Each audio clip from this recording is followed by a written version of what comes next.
Hey, welcome to Bridges Live. This is Dr. Paul Dyer, and I have another great guest, and I love having my guests, especially on Bridges Live. Of course, you can always catch me on drpaulholisticscience.com. You can catch all my podcasts there, or you can always catch it on iHeart and iTunes Radio. I like doing the videos with certain people that can, because it's great, because then people get to see us, as we get to, don't just see you, but we get to see each other. It's a great conversation. So, Eric, welcome to Bridges Live. Thank you for coming on with me. Thank you, Dr. Paul. It's a pleasure to be here. I'm absolutely blessed to be sitting with you and your listeners and followers today. So give us a little bit of backdrop of what you do, and then we can go right into there, because we want to keep this. But there's always a lot to talk about. But for me, I think it's communication, and then it's understanding. So let's give us a little backdrop. Okay, so my name is Eric Bratton. I am founder and president at Medisource Staffing and Recruiting. We are a boutique physician recruiting firm, and we are kind of the first of this kind of physician recruiting firm with a focus on diversity recruiting.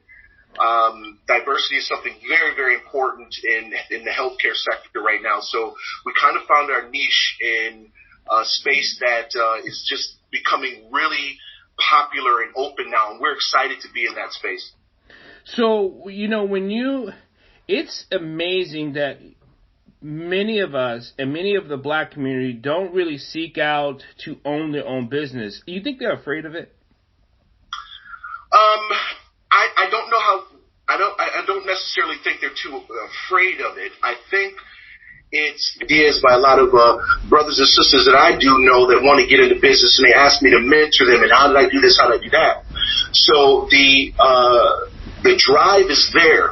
I think that somewhere along the line they feel as though the opportunities to get there are not there, or someone's holding them back from something. But I'm here to let them know. I'm living proof. Is a huge factor, and that's having the right partner in your life. Yes. Yes. I don't know. You can do a lot of things on your own, and God graces, people have done things because of the drive, like you said, on their own. I think it's great. But when you have a support system, we'll look at it that way. When you have that support system, and it could be any human being, it could probably be a puppy too, but I think you need a human being to have that support system that just says, what about this? Yeah, and it's interesting you say that, Dr. Paul, because my support system certainly came from my wife, and I got to give her all due credit, because I probably would not have been doing Medisource. I would have still been on the corporate wheel if not for her. Okay. In 2000, and I'm going to give her all due respect. So let me frame that. After graduate school, I took a job with a very large pharmaceutical company. Promoted up the ranks, did some wonderful things with them, learned so much with regards to healthcare, and found my kind of niche in my career and my personal development. I was laid off in 2013, or they call it a corporate restructuring. I call it laid off still. I'll never forget, I was getting ready to go back to another pharma company. I was getting ready to sign another contract, and I had made so many wonderful relationships and friendships, personal friendships I have up to today with a lot of doctors and hospital CEOs and things like that throughout the country. And they would be speaking to me and say, Eric, do you know anybody that's hiring, or do you know a nurse, or do you know a doctor that's looking for an opportunity? And of course, in pharma, everyone, right, in healthcare. So I must have done it maybe 30 good times before I ever thought about venturing out onto my own, because I've always had a really entrepreneurial spirit. Right. And one night, my wife and I were laying in a bed, and I was going, well, I got to start all over a new company and, you know, the whole diversity thing and getting my feet planted and back on in the game. And she said, why don't you do this? Why don't you do this? And I was like, wow, you know, really? And she was like, yeah, you know, and she was the one that was really actually pushing me, because sometimes in business and being an entrepreneur, you could be your worst enemy. You really can. On both accounts, you can either sink yourself. Yes, you can sink yourself. But you know what? That's okay, because sinking yourself is good. I'm a voracious reader, and I can tell you this.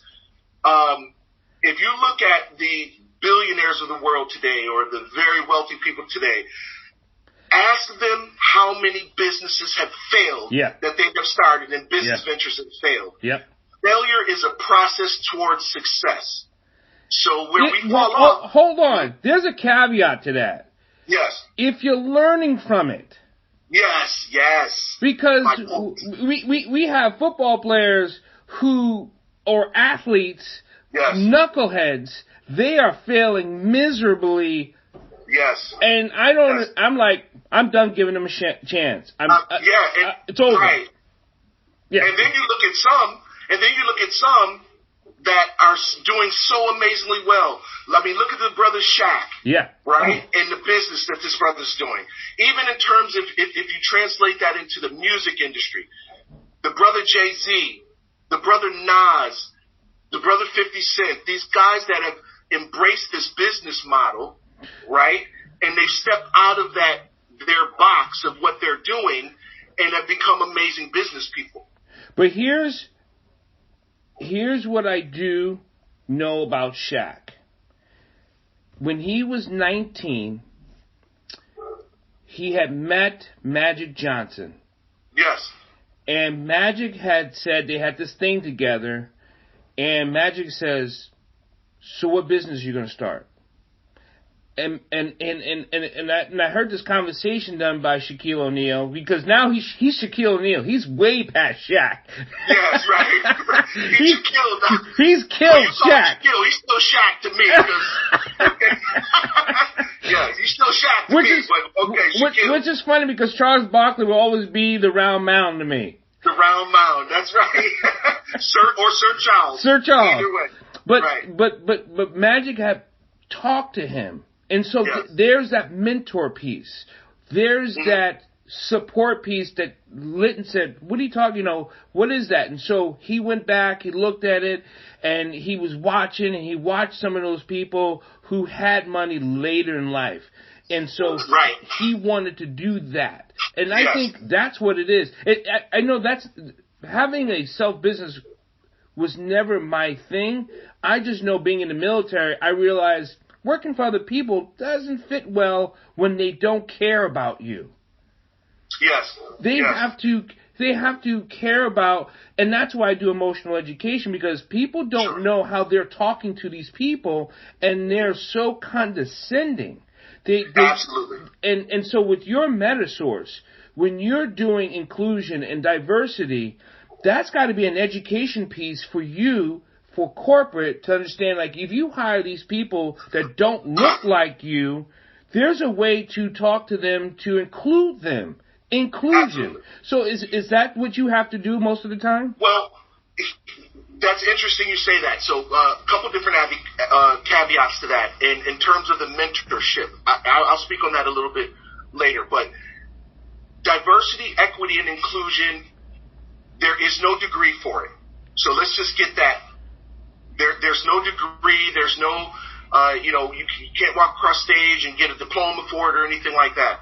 So diversity and inclusion is really believing that a more diverse workforce is beneficial not only to the community, to the patients, to the efficacy of those patients, because that's what we're here for, just flat out, improving our patients' lives in their sicknesses. So study after studies after studies have shown that folks that, patients that are seeing physicians that look like them or can relate to them, or maybe from the same community as them or the same background as them, the efficacy of those patients are better. The outcomes are better for those patients. The community is rallied together stronger around these hospitals that are based in communities that serve a certain demographic. Now, yes. Let me ask you this,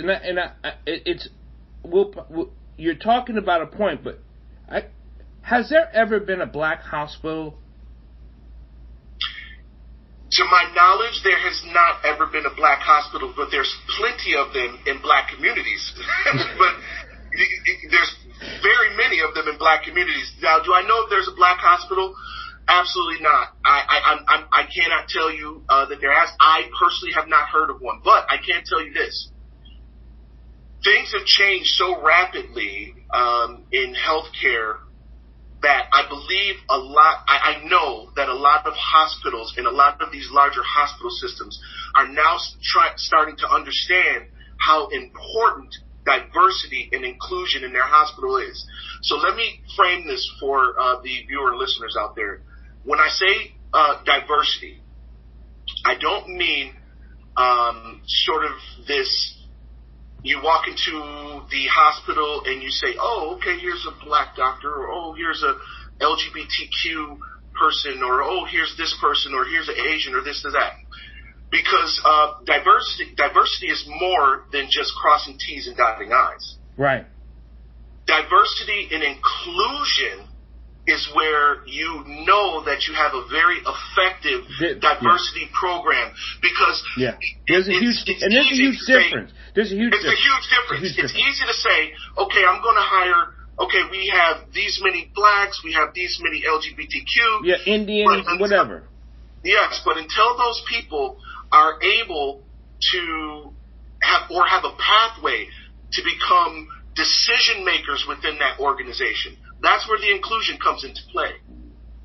Having those same people have a seat at the table to be able to make decisions and bring a more broader spectrum to the diversity and inclusion within that organization.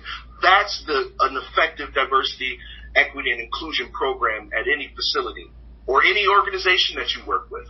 And so education is key to what I do. Do you have to educate both ways, do you think?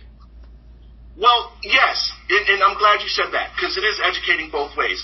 On the corporate spectrum, it has to be where everyone at the top of the rung, and I mean the top of the food chain in the organization, are on board and they believe in diversity, equity, inclusion. If they do not believe in that, then it's not going to be an effective program. Then you're just crossing T's and dotting I's. Now, on the opposite side of that, in educating the candidates that we that we put forth with them, a lot of times the opportunities that we do have, it's sort of a hidden job market, right? What do you mean? So, I mean it in the sense of this. We come across so many outstanding organizations with outstanding positions and outstanding practices and compensation and things like that. Okay. And those opportunities aren't always promoted to the to the schools, the medical schools and things like that, that may have that class of physician, the Morehouses of the world, and those types of schools where we can pull from this candidate base, this huge minorities. This huge source, right? Correct. So these opportunities aren't always promoted, and I'm not saying it's a conspiracy. I'm just saying that our job is to get that information out to them and let them know, hey, look, there's a lot of outstanding, fantastic opportunities for you out here throughout the country, and it's our job to convey those opportunities to our candidates. So this is an amazing thing. Now, because you're the only one's been doing this that you have come across. That I have come across, yes. Now, it was a difficult conversation to have, Doc, when we first started out in 2013, because again, diversity, equity, inclusion is something that's always been there. But now, because the faces of our community are changing and the demographics of our communities are changing, it's become kind of a thing now. The thing, diversity, inclusion, and really, I hope it's sticking, it's staying. People are understanding, and the hospitals are getting it. I was just talking to Kara Copeland Thomas on one of my podcasts on Bridges Live just recently, and people can catch that and listen to that, and because she does diversity inclusion too on a corporate level. Yes. Now, and she's been doing this for a while, and she says it is, one of the things I noticed when she was talking about is that it's such an education piece for her to say, this is such beneficial for your company, for you to understand what you never understood. Sure. And now you're actually saying, hey, I actually have a candidate that will suit you well. And what you're saying also is that if they're not fully on board, which is some hospitals, most hospitals have a board. Yes. And I don't know if all those people in the room, man, that must be a tough pill for them to swallow. You know what? And that's okay. It can be a tough pill to swallow. To have an extra sip of water. It'll go down better. Okay? Because the fact of the matter is, because they're choking on it right now. They're choking on it. They're choking on it. And I don't want to make anyone feel like that. Do I encounter organizations that aren't really there yet? Yes, I have. Yes, I have. I have some very, very rural candidates or organizations that we work with that actually serve a certain demographic where an African American wouldn't fit in, or a Muslim doctor wouldn't fit in. It just doesn't fit in the community. And it doesn't fit in the community. And you know what? I don't want that to and I tell them, I don't want that to scare anyone away, because that's just the fact of life. Right. That's just what it is. That's not anything, discriminatory. Okay? You want a doctor that's going to serve your patients best and serve them well. And you know what's funny is that the people who are the minorities, and we know that the ratio is changing, but it doesn't matter how many people there are, it's still a minority. Minorities have always known that they're not always welcome. So I know for myself, I've always felt I had to work extra hard, not to be accepted, but to be qualified. To be qualified, sure. And I think we've all experienced that. I mean, I sometimes sit back and I'm always, and Dr. Paul, I'm always very transparent in how I do things, whether personally or professionally.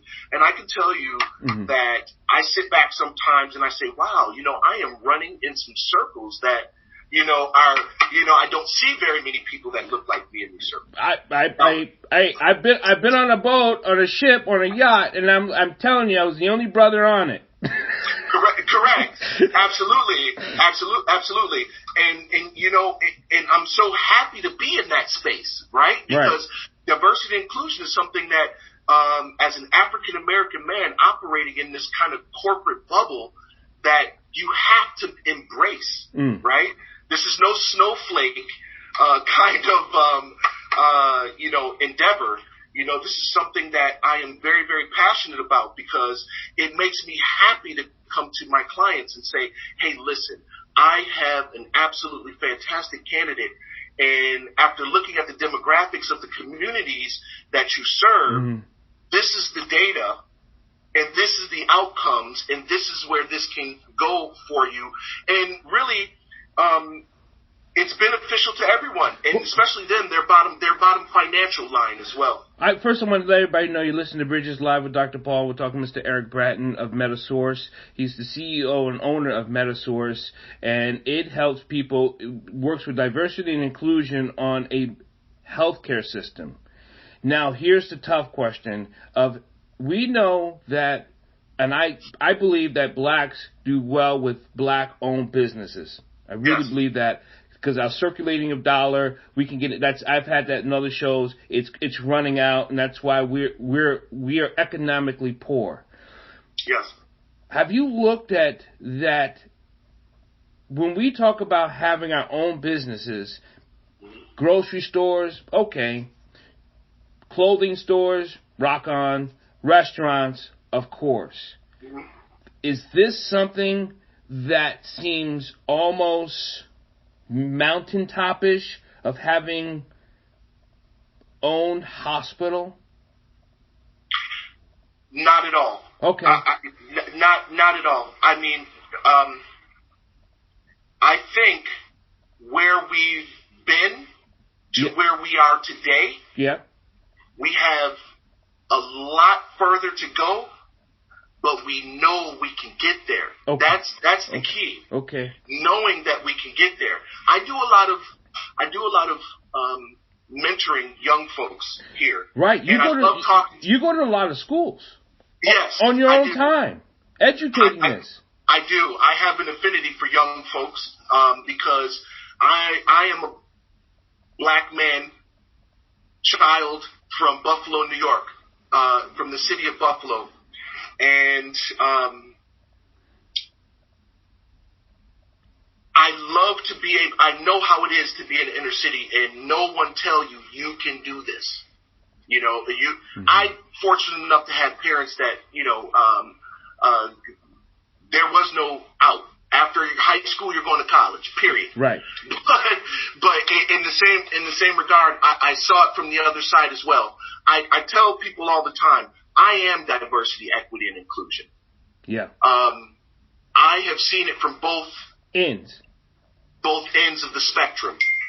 So, mentoring these young folks and letting them know that, listen, this is very attainable. This is doable.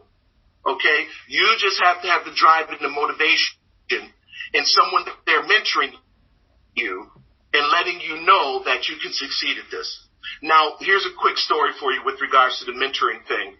Even as a grown man, when I started this business of recruiting, I am big on mentors. I cold called a company in California that I had never met these people ever before. I just went on LinkedIn and I did some research and I said, these people are doing the same thing that I'm doing. Okay. And they seem to be doing it successfully. Right. I contacted him. And I said, I am trying to do this here. I picked you because you're on the West Coast. I'm all the way on the East Coast, so there's no conflict of interest. Yeah. Will you please mentor me and take me under your wing? If I have questions, if I can do this, can you answer them for me? And after he was first taken back by it and agreed, he kind of mentored me along and taught me the ropes. That's beautiful. And, yes, absolutely. And because we need mentors. Yes, this world is not done by ourselves, which goes back to our original statement that having that support system. Yes. And if you don't think you have a support system like you did, you went out and like, I'm going to go get one. Now, we know your wife is the support system, but if she didn't kick this off, you wouldn't have sought that out. I wouldn't have sought that out.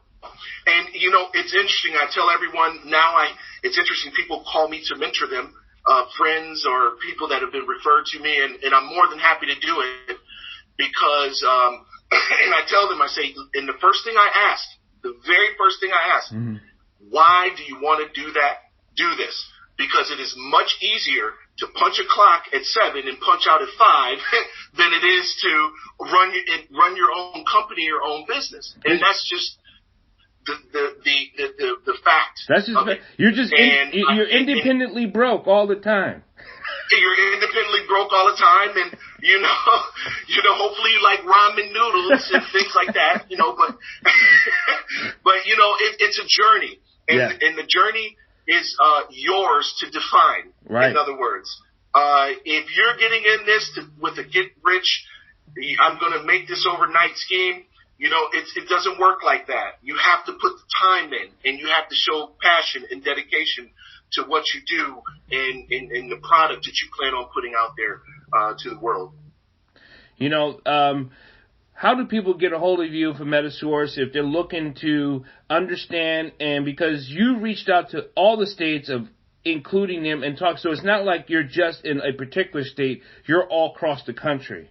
Oh yeah, we've lectured in Florida, which we're based out of Florida now, New York, Texas, California. So we're trying to really bring light to what we're doing here at Medisource and diversity, equity, inclusion, and the benefits of a diverse workforce. You can contact us at our website is www.medisource, MEDISOURCE, staffing.net. We are in the process now of kind of revamping our website, which should be up and running very shortly. We have our IT guys working on that now. You can always reach out to me via email at ebratton, my first initial last name, ebratton at medisourcestaffing.net, and I'd be happy to discuss with you. Is there a way we could help, because you having your business, you're doing your thing, is there a support staff you still need to help you? Do you need different recruiters? Would that help you in different states so you can train a recruiter so then you can, is that something you're also looking to do? Yeah, and you know, it's interesting you say that because I have my partner, his name's Clinton Fields. Hey, Clinton, he mentioned you. He didn't forget you, Clinton. You thought he was going to forget you. I told him to. Yeah, I have a very good, and Clinton's kind of my, he's the VP of our company, and him and I have been touring all over, trying to get the word out in diversity and inclusion. Really, the business model that I created, and I think it works very, very well in a 1099 business model in terms of recruiters, because, and I'll tell you why, because this is a relationship building industry, right? Well, all of it is. All what we do is relationships. It all relationship, and we can be huge. I mean, we really can be very, very big. I think we probably have about $3.5 million of work on the table in contracts right now. But there's more.